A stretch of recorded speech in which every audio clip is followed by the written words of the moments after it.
सकाळ हेला उठ फ्रेश हो आंठू पात स्वर्ग आड़ को देख हाथ उठाओ आ प्रभु को धन्यवाद देवा आरंभ कर। हे जीवित परमेश्वर मु तुमको धन्यवाद दूची आज आउ एक दिन मत देखे धन्यवाद दूची मो परिवार को तुम्हें सुरक्षित रखि धन्यवाद दूची मो जीवन को तुम्हें सुरक्षित रखि धन्यवाद दूची प्रभु आज दिन मो विजयर दिन हेब आज दिन मो आनंदर दिन हेब आज दिन मो आशीर्वाद दिन हेब जो मु बाहर को जीवी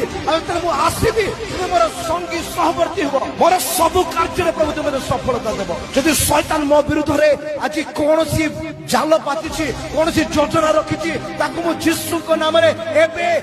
समय कैंसल कर रिजेक्ट कर जीशु रक्त रे मो जीवन को मो सुरक्षित घोषणा करुच्ची मो परिवार को मो सुरक्षित घोषणा करुच्ची तुम स्वर्गदूत मैंने मो साथी रुहतु तुम स्वर्गदूत मैंने मो सहित गमनागमन करतु जीशु नाम मागुची आमेन।